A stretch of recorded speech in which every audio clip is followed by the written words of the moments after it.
This one might be the scariest social engineering scam. Yo, welcome back everybody. We're here out at one of my favorite waves. There's a good set coming in right now. Hopefully you guys can see some people catch some sick ones. I just got done doing a pretty nice session there, and I figured why not, as we watch the sunset here, keep going on our series on scams in Web3. Specifically, we're going to talk about social engineering scams. So this is scams like phishing, impersonating people that we're supposed to trust, sending like fake links or making like copycat websites, scams like that. And yeah, before we dive into all of that, I'd love it if you could drop me a subscribe and keep following me down this path in Web3. And yeah, now on to the social engineering scams. So social engineering scams are something that you're probably familiar with even before crypto, especially things like phishing emails. And in the crypto space, it's becoming really rampant and popular to try to pull off these scams. If you've spent any time in crypto Twitter, you've probably seen all of the bot MetaMask responses where if anybody tweets anything about MetaMask, all these bots will show up and be like, hey, if you talk to my friend John or go email my friend Kim and they can help you fix any problem in MetaMask. And these people are basically just trying to get you to give up your personal information. A similar thing will happen on Discord if you don't turn off the DMs for any of the NFT projects you're in. You might get DMs from people claiming to be moderators or developers of that NFT project giving you a fake link to mint or something. These scams are scams that they don't try and take advantage of vulnerabilities in code, but they try and take advantage of vulnerabilities in people and vulnerabilities in human psychology. So the premise of all of these social engineering scams are basically to try to get you to give up your trust, get you to trust them, and then they take advantage of that trust and get you to give up important sensitive information like passwords, seed phrases, private keys, or the QR codes that go along with those private keys, all of those things like that. And really, the way that we can protect against these scams, which we'll get into a few ways next, but the way to protect against these scams is to remain really vigilant and make sure that we're always being a little skeptical with where we're giving our trust in this space. So one of the most common tactics that I already kind of hinted at before is these scammers will try to impersonate being support for these various crypto companies and try to get you to give up your information in under the guise of helping you with something. Even if you're not even having a problem, they'll try and target you. So like I said, you'll see these replies all the time on Twitter or in Discord of people pretending to be the support, and they'll get you to go and talk to someone else usually, and this person will say, hey, fill out this form. Usually it's a Google form because Google's a well-known website. Anybody can create the forms, and the Google form link is unlikely to get blocked or blacklisted. When you go to fill out this Google form, it's going to ask for some basic information, and then it'll start asking for some information about your wallet. And usually one of the questions that it'll ask for is for your seed phrase or your private key. And these are things that you should never ever give to anybody, but they'll ask anyways, hoping that they can find somebody who's a sucker, somebody who's going to give it up. Sadly, it happens. Basically what happens if you filled out this form and you give them your seed phrase or your private key, you've given up the entire access to your wallet, and they'll just jump in there quick and drain it as fast as they can. And you'll basically be left with nothing. It really sucks. It's super avoidable. You just have to remember to never give your seed phrase out to anybody or your private key out to anybody, but it definitely happens. Taking it a step further, a little more advanced technique that they'll sometimes use is once you get in contact with the scammer, they will convince you to share your screen with them, saying that if you share your screen, they'll be able to show you how to fix whatever problem you have or walk you through it. And as part of how they're walking you through how to solve your problem, they'll have you go open your wallet if it's MetaMask or another browser extension. And when you open your wallet, they'll make you navigate to where it shows your QR code that matches your private key, or just straight up expose your private key they'll ask you to do. Even if you do this not really thinking about it, you've just given up the entire access to your wallet, because they're probably recording it. They'll definitely at least screenshot it, and once they have that information, they can use that screenshot to go and access your wallet and drain all the funds out of it. Again, another thing that sucks, also super avoidable, but it still happens in this space. So I guess just live by rule number 1 in crypto, which is never ever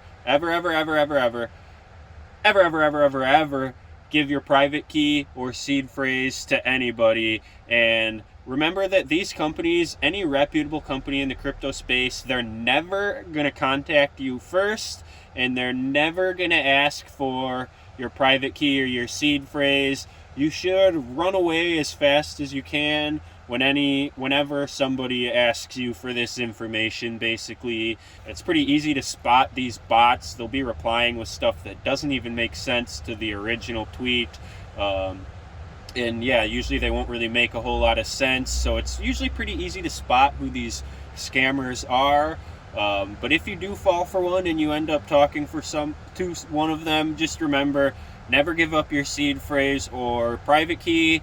If they ask, run away as fast as you can. And another one that you're probably already familiar with because it existed before crypto, which is kind of a theme with these social engineering scams, because it's not something new, it's just something that's being applied to crypto because there's a lot of inexperienced users in this space, and there's a lot of money in the space to be had because of that. Yeah, this next one is basically fake sites or identical sites that appear to be the same thing, maybe have one minor change in the URL, and then the actual site, when you interact with it, it's stealing your information. So an example of this might be something like MetaMask, but being spelled with 2 T's, so it's METTAMASK.io rather than METAMASK.io, and then the site looks identical, and you click on it to go and download the browser extension, but then you download a fake browser extension that ends up stealing all your information. Browser extensions is another thing you have to be wary of, especially when it comes to Chrome extensions. When you Google something, make sure that you aren't looking at the ads that get brought up, because a lot of these scammers will take out ads for their scam product to get you to click on that rather than the official one. So don't click on ads, and don't download or install the Chrome extension directly from the Chrome store. Ideally, you would go to their official website and find a download link from there. Going back into what some of these scams are, like I said, that fake MetaMask one where you'll give up your wallet by interacting with their fake Chrome extension that you get there. Fake OpenSeas are also a thing where you'll go on there, think you see a really good deal on an NFT, but it's a fake site, and it's just going to scam your ETH or take over your wallet. Another thing to be wary of, this happened around the beginning of the year.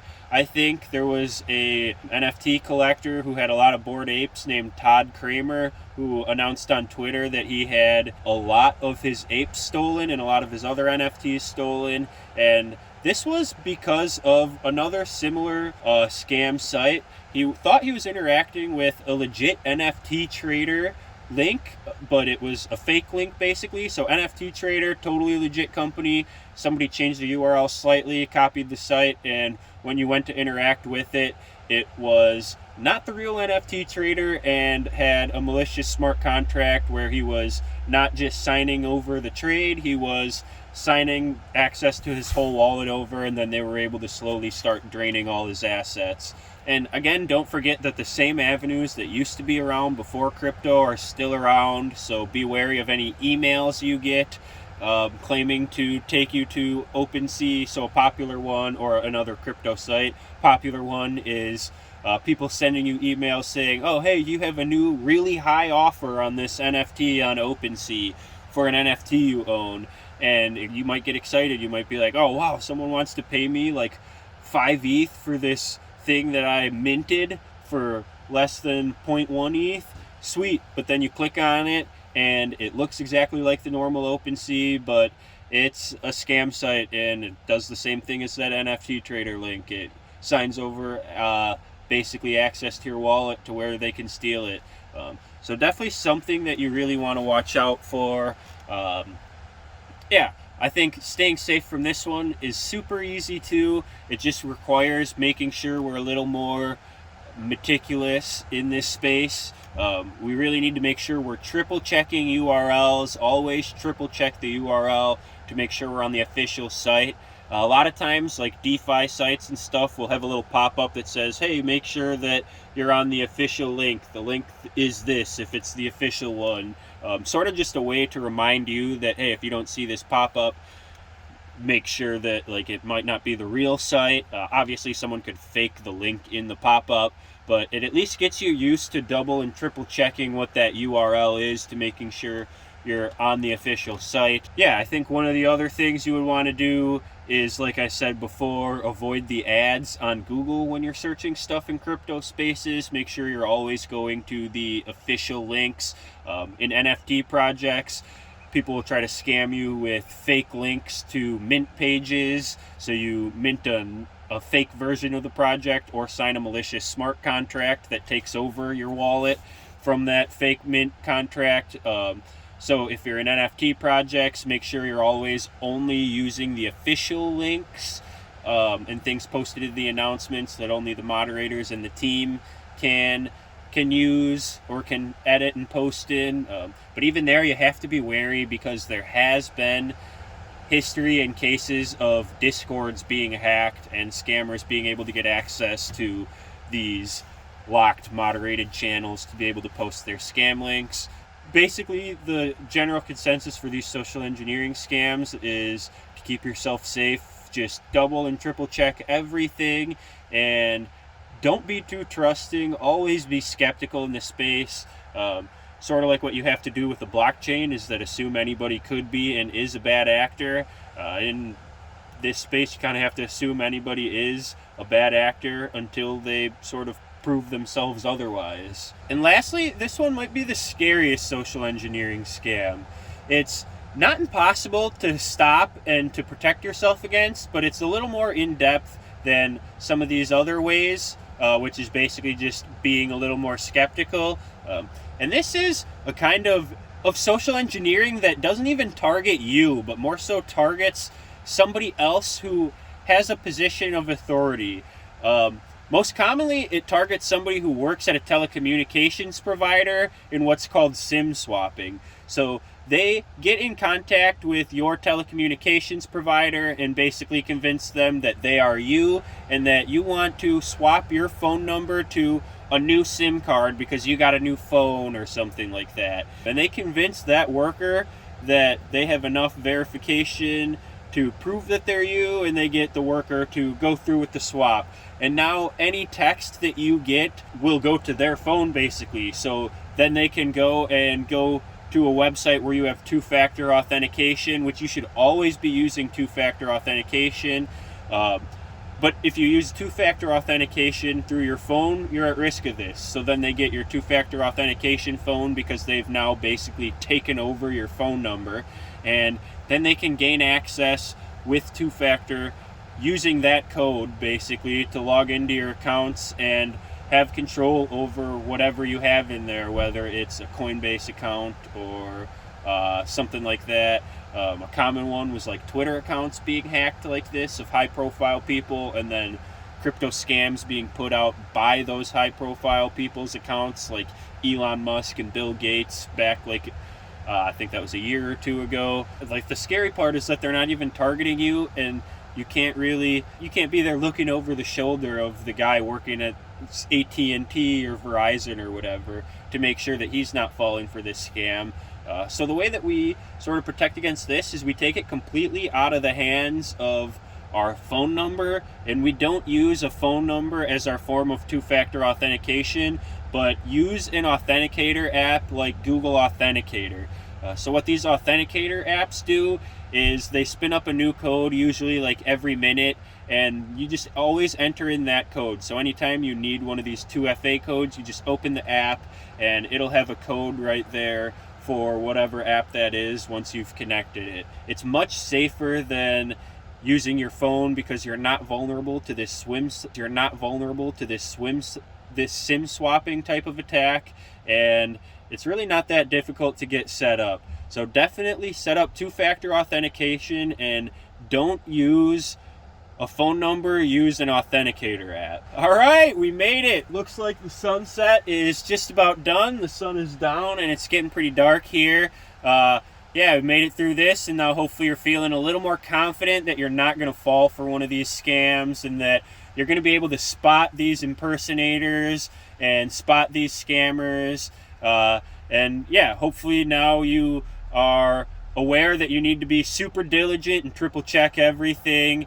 And I think you should be well on your way to staying safe in the Web3 world.